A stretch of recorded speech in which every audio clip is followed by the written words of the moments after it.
space films, sci-fi, out of this world comics, movies, TV shows, and other things. They all have one thing in common, and that's because space films can do one thing that no other kind of movie in history could even touch. They remove the at-home feeling. When you watch a space film, you don't feel at home because you're not supposed to. You're not in your house, on your street, in your town, in your state, in your country. You're not even on this planet. You're somewhere else, beyond this world, beyond anything Earth has to offer. You are in outer space. But how exactly has film interpreted outer space? Well, believe it or not, it all begins in the very late 1800s. Visionaries like the French illusionist Georges Méliès and his Spanish counterpart Segundo de Chomón pioneered a new type of film in which science and fantasy belonged to produce trick films, which ignited imaginations by inviting viewers to take a peek in on something beyond the everyday, as they described it. Notably, for them, the realm of outer space. Some examples include, obviously, The Astronomer's Dream from 1898. Then, of course, 4 years later, you have A Trip to the Moon and other things. And of course, we can't forget about sci-fi in modern television. Yeah! Yeah!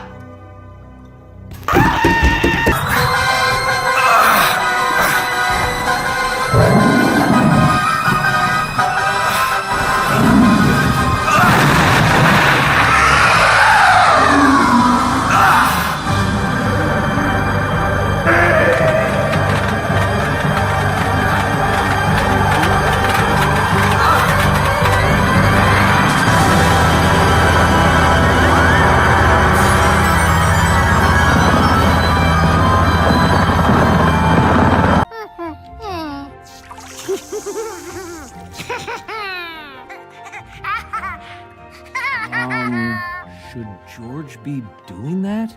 Ted, stop worrying and relax. The mission's accomplished. What could happen now?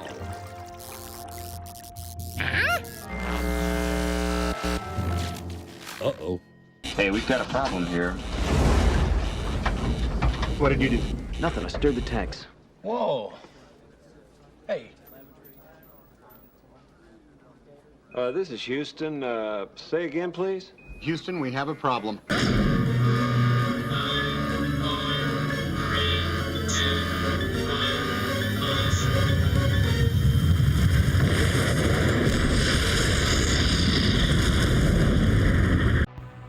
Even back when these films were produced, in the very late 1800s and the very early 1900s, they still used special effects.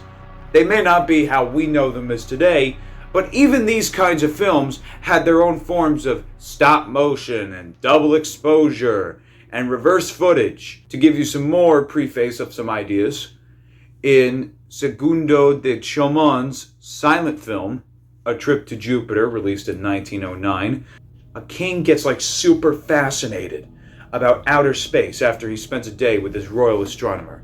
So the guy goes back to bed and he has a dream where he's getting a ladder and he's climbing to Jupiter with this ladder. But then the planet blows him back to Earth, and as he's falling, he wakes up and he realizes it's all a dream.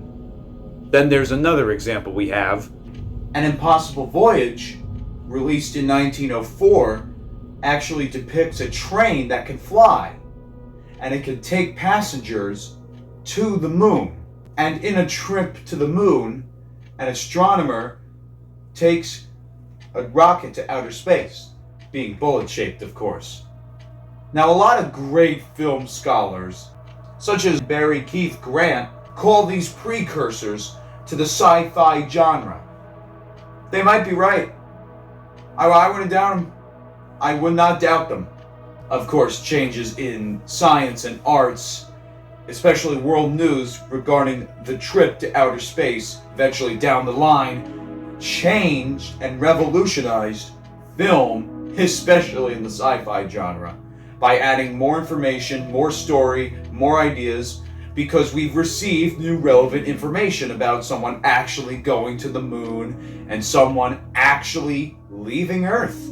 Film critic Andre Bazin revolutionized the perception of how we view films on a locational level, meaning, how we view space films and all that other wonderful stuff. People tried to live his ideas by adding more cinematic elements to their lives. However, that was kind of impossible with modern technology at the time, especially what we can do today with decorations revolving around space and further explanation beyond the planet. Yet people weren't doing that probably about 100 years ago. In Bazin's view, cinema has an asymptotic relationship to reality. The medium, meaning you, might approach perfect realism, but can never actually attain what you might call the myth of total cinema, in which the boundaries between the world and its representation dissolve into an authoritarian totality, precisely because reality itself is constantly changing. So what Andre Bazin is trying to tell people here is, you can try and make your house look like space all you want, and you can try and be an astronomer all you want, astronaut all you want. But with the technology at the time, that's not happening, buddy. I don't know what to tell you. Of course, with today's technology, that quote no longer remains true. This is, of course, applying to pre-cell phone ages, as you would understand. Technological advancements in screen formatting, sound, and color. It also, again, all that revolutionary stuff, eventually led down the line to 3D movies, 3D images, AI. This is all a process. And space kind of has a part in it. Space is also partially responsible for revolutionizing the entire movie industry by adding a whole new genre of movies and a whole lot of new ideas. Here's the one bad thing about space movies, though. According to sources, they're all a facade. We can't really prove that space exists. We can't prove for 1000% sure what's on the outside of this planet. We don't know. We don't know what's really beyond. Sure, we know the planets. We've seen the planets using the technology we have today. We obviously know the basics of the solar system. What I'm talking about is beyond, beyond, beyond. What I'm referencing is, what if there's a greater force out there? What if it's not just planets and stars? There's got to be something else out there.